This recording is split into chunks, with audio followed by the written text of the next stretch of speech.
Olá, um tema que está hoje na ordem do dia é o ChatGPT. Tenho visto uma série de artigos, uma série de publicações em que falam essencialmente sobre a notória evolução dos chatbots de inteligência artificial, ou seja, sistemas de chat com algoritmos de inteligência artificial, e pouco tenho visto de demonstrações da utilização do ChatGPT, sobretudo respondendo às questões que ultimamente mais se fala, que é, afinal, pode ou não substituir determinadas profissões e se pode ou não constituir uma ameaça do ponto de vista da segurança. Hoje vamos abordar, até porque fiz esse teste recentemente, a questão da substituição das profissões.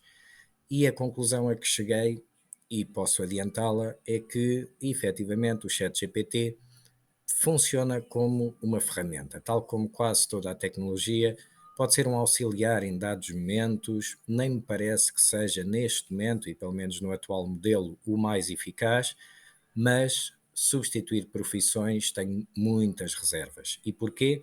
Porque, como vão ver, na nossa área, por exemplo, no desenvolvimento de portais, intranets ou sites, onde aparentemente até era uma área que poderia efetivamente substituir-nos, pode substituir efetivamente quem sejam profissionais menos qualificados, pode substituir quem esteja neste momento a executar tarefas mais rotineiras, pode essencialmente substituir aqueles que vendem serviços sem que tenham uma qualificação, eu diria que mínima, para poderem vendê-los.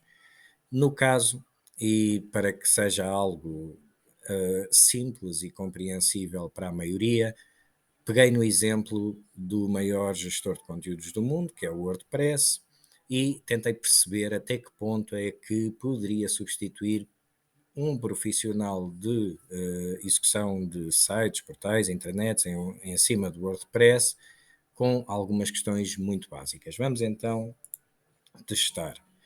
Ora, em primeiro lugar, vamos ver como criar um site em WordPress. E vamos ver agora as respostas. Hoje está rápido, eu não sei se alguns têm reparado, mas tal como padece a maior parte das publicações online, tendo em conta o alto tráfego ontem, ao final da tarde era quase impossível mexer com o chat GPT porque estava lento, tinha erros, tinha uma série de problemas. Ora então, a resposta que ele dá, como veem, é uma resposta muito genérica: escolha a hospedagem ou host e um domínio para o site, instale o WordPress em seu servidor de hospedagem, adicione o conteúdo às páginas do seu site, como textos, imagens e vídeos, instale e configure plugins para adicionar funcionalidades extras aos sites, configure as opções de privacidade e segurança do seu site, teste e revise o seu site antes de publicá-lo. Ora, logo aqui, e do ponto de vista formativo ou de capacitação, vejo logo alguns problemas. Em primeiro lugar, porque a resposta que deu, obviamente, é generalista, sintética e não estritamente correta. E quando eu digo não estritamente correta, é que ele diz-nos que escolha um tema para o seu site, onde era um pouco mais específico, talvez por isso demorasse mais tempo. Hoje a base de dados há de ser outra. E depois diz instale e configure plugins para adicionar funcionalidades extras do seu site e configure opções de privacidade e segurança do seu site. Vamos ver quais. Teste e revise o seu site antes de publicá-lo. Ora, a publicação do site e de um site WordPress, após nós instalarmos o WordPress, instalarmos o tema para o site e adicionar conteúdos às páginas do site, o que implica criar em primeiro lugar as páginas ou artigos ou posts em inglês, automaticamente ele está publicado, a não ser que hajam alguns cuidados anteriores, isto acontece. Depois não fala na adição de menus, o que não era relevante numa fase inicial, mas se ele diz para adicionarmos conteúdos às páginas do site, a priori, esse seria também um passo fundamental. Então vamos ver, por exemplo, agora, quando ele diz instale e configure plugins para adicionar funcionalidades extras ao site e configure as opções de privacidade e segurança do seu site. Então vamos quais as opções de segurança a configurar no WordPress.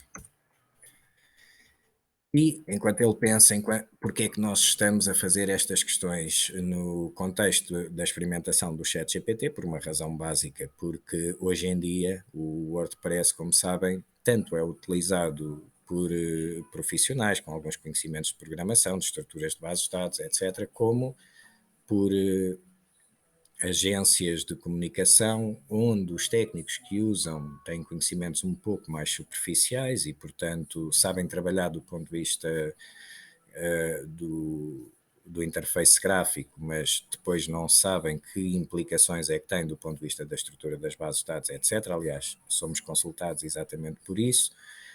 E, nesse sentido, pensei, e tendo em conta aquilo que alegavam, e lembro-me, por exemplo, de 2 ou 3 exemplos em que diziam que provavelmente iria substituir os professores, o contexto de lecionação, ou alterá-lo radicalmente, iria também criar uma série de substituições, nomeadamente em atividades mais repetitivas, digamos assim, e portanto, neste âmbito, o que é que eu pensei? Bem, provavelmente funcionará tipo um tutorial ou como alguns outros chatbots com que já trabalhei, nomeadamente o Watson, da ITM. Nós próprios temos dentro da empresa um chatbot que é o AskQuiz e, portanto, pensei que fosse algo desse género. Há uma diferença entre estes e este, é que, pelo menos alegadamente, todos estes chatbots, se não tiverem intervenção humana e se não tiverem algum tipo de contextualização ou mediação humana, a partir de um dado momento a sua utilidade começa a ser questionável, porque funciona exatamente como um motor de busca ou funciona como um fórum em que nós pesquisamos determinadas perguntas e também não temos conhecimentos suficientes para balizar a assertividade e a qualidade das respostas. E aqui temos então, ele diz que quando eu lhe pergunto quais as opções de segurança a configurar no WordPress, ora, se eu lhe pergunto quais as opções de segurança a configurar no WordPress, a priori é para saber o que é que no início, após a instalação, eu deveria configurar. E o que ele me diz é manter o WordPress, temas e plugins atualizados para corrigir vulnerabilidades conhecidas. É verdade. Usar senhas fortes e alterá-las regularmente. Bem, isto tanto é verdade no WordPress como em qualquer aplicação. Limitar o número de tentativas de login. Ok, mas como? Ativar a autenticação de 2 fatores. Talvez. Hoje em dia sabemos que existem problemas associados à ativação da autenticação de 2 fatores. Será outro tema. Mas logo aqui é um pouco dúbio, sobretudo para quem está a começar dentro desta área. Ocultar a página de login do WordPress, é verdade. Configurar as permissões adequadas de arquivos e pastas, também é verdade. Vamos ver como. Configurar o SSL para criptografar as comunicações entre o servidor e o navegador. Bem, isto não é tanto no contexto do WordPress, mas sim é prévio. É após a escolha do alojamento, associar o certificado de segurança, o SSL, para haver encriptação das comunicações entre servidor e navegador. Não é algo que o façamos no âmbito da própria configuração do WordPress, talvez durante a instalação, porque pedimos para que o endereço seja escrito na base de dados como HTTPS em vez de HTTP. Instalar plugins de segurança do WordPress como firewalls, aplicativos da web e scanners de segurança. Também é verdade. Ele diz-nos então que estas opções ajudam o site do WordPress contra ataques mal intencionados e que garantem que os seus dados e informações estejam seguros. Bem, mais uma vez, generalidades, mais uma vez, nada sobre como efetivamente fazer. Então vamos a um dos pontos, por exemplo, que é como ocultar a página login do WordPress. E agora o que ele nos diz é: para ocultar a página de login do WordPress, poderá seguir os seguintes passos, em que ele diz: acesse ao painel de administração, clique em aparência, no lado direito da página procure o arquivo functions.php e clique nele. Altere o seguinte código. E depois diz-nos, portanto, esta é uma das formas, que é efetivamente no functions.php nós fazermos então o redirecionamento de 2 links para um link diferenciado para a página de login. E ele depois diz, após salvar as alterações, acessa a nova URL personalizada para fazer login. e que este código redireciona a página de login padrão do WordPress para uma página personalizada que pode ajudar a ocultar a página de login e evitar tentativas de acesso não autorizadas. Certifique-se de lembrar a URL personalizada para poder aceder a esta página de login posteriormente. Então vamos ver. Tendo alterado a página de login, como posso verificar o endereço alterado?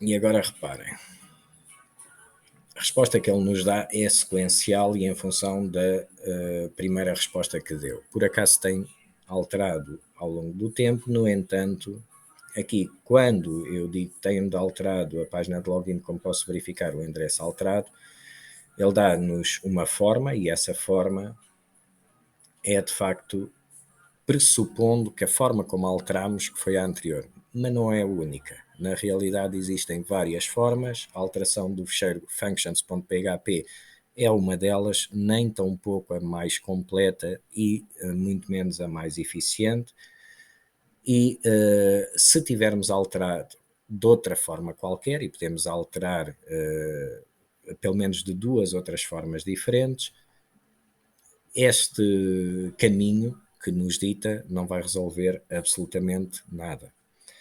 Mais uma vez, não há, eu diria, uma contextualização e, ao mesmo tempo, também não nos dota de capacidades por aí além, até porque, para nós entendermos porque é que isto é relevante e como alterar e quais os processos de alteração, etc., ou porque é que o devemos alterar, teremos que ir perguntando sequencialmente todos os passos, o que significa que devemos ter previamente também já algum conhecimento da estrutura deste gestor de conteúdos e devemos também, de alguma maneira, saber o que perguntar por forma a que tudo seja explicado da forma correta. E agora,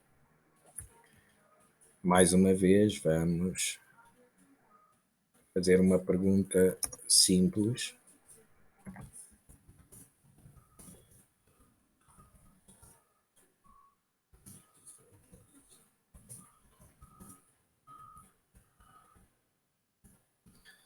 É se existe alguma forma de proteger o WordPress contra ataques do tipo brute force. E agora vamos ver as respostas. Ora, a primeira resposta, obviamente, é a força da senha, algo que o próprio WordPress diz, depois a limitação das tentativas de login, a autenticação de 2 fatores, uma vez mais, e depois ocultar a página de login do WordPress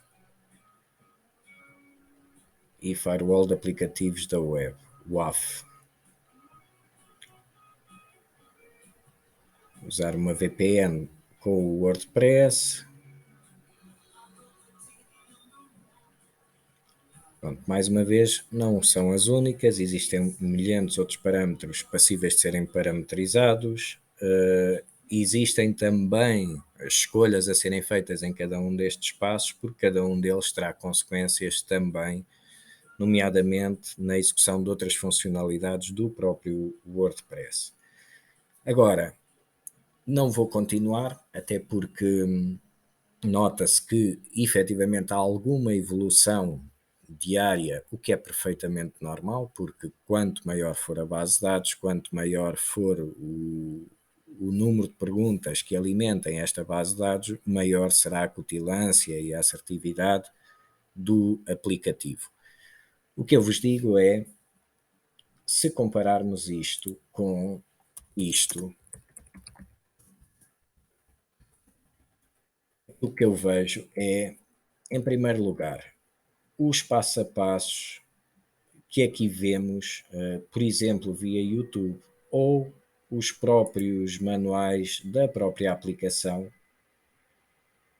na prática, o que fazem é dar um contexto um pouco mais alargado e também eles dão-nos, inclusivamente, o passo a passo. Portanto, qual é a grande diferença entre o ChatGPT e um Google, por exemplo, uma pesquisa no Google? A realidade é que a grande diferença é a limitação do âmbito das respostas. O que seria de facto uma mais-valia tremenda, porque daqui nós temos milhentas possibilidades, provavelmente muitas delas, até porque alimentadas de uma forma um pouco apressada, não estarão completas e algumas delas não estão de todo corretas, enquanto que fazendo as questões no âmbito do ChatGPT, e como veem, temos que ir a saca-rolhas também, tal como num fórum ou numa consulta de manual, temos que ser específicos, temos que dizer exatamente o que queremos, ou então a cada resposta temos que questionar os pontos prévios, um a um, por forma a conseguirmos perceber de alguma maneira como chegar ao nosso objetivo final.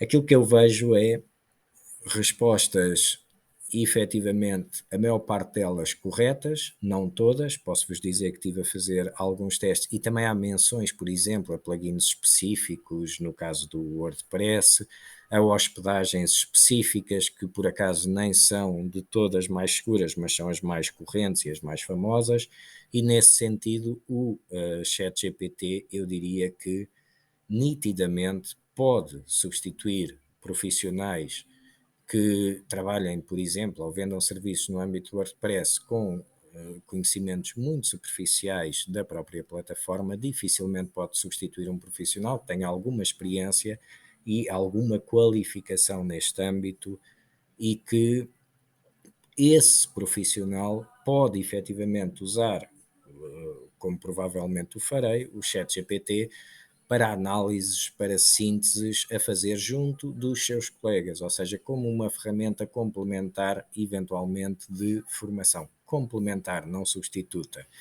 Isto leva-me a outra questão, que é como é possível que determinadas profissões mais qualificadas do ponto de vista técnico, ou pelo menos supostamente mais qualificadas, como professores, médicos, entre outros, se possam sentir ameaçados por uma aplicação deste género. E isso, para mim, só tem uma justificação, que é ou não conhecem a aplicação e não a experimentaram sequer, ou o seu nível de preparação para a profissão que exercem é, eu diria que abaixo daquilo que hoje em dia se entende como um mínimo. Porque quer queiramos, quer não, o acesso à informação está de tal forma propagado que é muito difícil hoje em dia, com superficialidades, com passagem de informação e formação pouco fundamentada, conseguirmos manter-nos como credíveis numa dada área. E nesse âmbito, peço-vos que partilhem também a vossa opinião, mas a minha, até ao momento, e daquilo que pude testar, claro que fiz outros testes noutras áreas, mas para os quais não tenho sequer as qualificações necessárias para uma análise, mas pelo menos nas nossas áreas aquilo que eu vejo é que, em primeiro lugar, as respostas são demasiado generalistas e demasiado superficiais para que alguém que se esteja a iniciar possa de facto aprender com isto, e depois não tem a contextualização, a interpretação, não tem a dinâmica de retorno que existe num processo de comunicação entre humanos e, por outro lado, para quem está a começar, é absolutamente fundamental haver um plano previamente definido e que terá que ser estruturado e delineado pelo profissional mais antigo ou pelo formador, e isso ainda não vi neste contexto, ainda não vi dentro do ChatGPT. Não me parece que seja uma revolução tremenda, porque os tutoriais, por exemplo, via YouTube, os tutoriais que vemos dos próprios fabricantes, os que nós fazemos, por exemplo, aos nossos clientes, assim que fazemos um alojamento web, os que fazemos quando criamos um site, são muito mais assertivos, dedicados e customizados do que as respostas que aqui surgem, ainda que, como disse, possa ser uma ferramenta a ser usada, quanto a mim, por alguns profissionais, mais no âmbito de sintetizar informação e não se tornarem demasiado complexos na forma como transmitem essa informação para o público. Pouco mais vejo do que isso. Vi também um artigo que dizia que o ChatGPT tem um risco tremendo, que é o poder, por exemplo, e essa também é uma área que nos toca, o poder, por exemplo, criar e-mails de scam ou phishing, ou seja, e-mails falsos em nome de entidades ou em nome de pessoas, com linguagens semânticas e até apresentações muito mais próximas da realidade do que o que até então fariam. Ora, neste âmbito também vos digo, e lidamos com isso diariamente, não é tão complexo quanto isso nós distinguirmos um e-mail falso de um e-mail real. Há vários passos curtos e que cada vez que detecta alguma dessas situações temos o cuidado, por norma, de contactar os nossos clientes e avisá-los e, por exemplo, validarem o endereço do remetente, verem como é que validam, explicamos como é que validam o endereço do remetente, validarem links que estejam dentro do próprio e-mail. E o que é que isto quer dizer?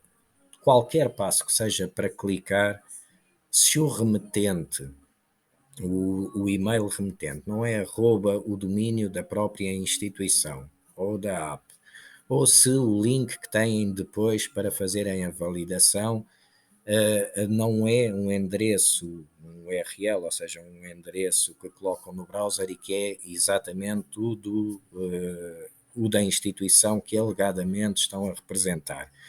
Isto deveria ser um sinal de alerta e de bloqueio.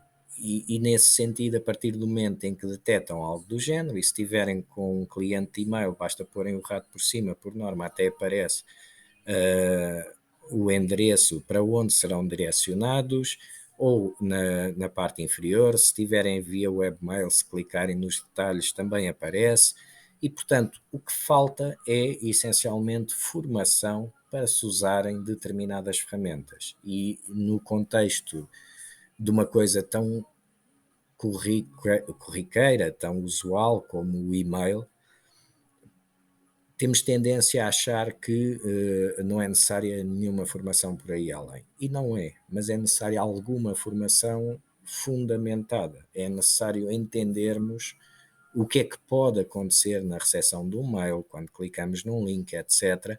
E para isso não é preciso o ChatGPT, até porque para instalarem o ChatGPT e pessoas mais idosas, apesar de ser grátis por enquanto, aparentemente vai deixar de ser, têm de facto a necessidade de um registro, têm a necessidade depois de entender que colocam as questões e elas vão surgindo, como colocar as questões já vimos que é fundamental, porque de outra forma as respostas também são muito vagas ou muito técnicas ou muito descontextualizadas e portanto perceberem como funciona a ferramenta é tão difícil como perceberem como se protegerem, por exemplo, contra e-mails fraudulentos.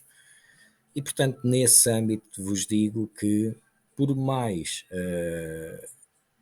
cuidadoso, por mais verosímil que pareça a imagem de um dado e-mail ou que replique um dado conteúdo, não é o ChatGPT que vai fazer uma grande diferença. O que vai fazer uma grande diferença, tanto num sentido como noutro, será a capacidade de quem ou cria este e-mail fraudulento, e aí há consequências, obviamente, ou de quem acede ou é vítima deste e-mail fraudulento. E nos dois contextos, necessariamente, a maior capacidade de um vai sobrepor-se à menor capacidade do outro, a não ser que haja alguns cuidados a ter, porque com os mínimos cuidados provavelmente estarão mais seguros do que evitarmos que os cybercriminosos usem ou deixem de usar o ChatGPT, porque obviamente não é só a linguagem que torna algo mais perigoso, porque havia muitos destes e-mails com erros de sintaxe, de semântica, ortográficos, etc. Mas também havia muitos, e continua a haver, com muitos erros técnicos e, portanto, facilmente distinguíveis. Por hoje é tudo, não vos quero amassar mais. Em breve partilharei outras apreciações sobre esta área, que é uma área técnica onde o ser humano é fundamental. Obrigado.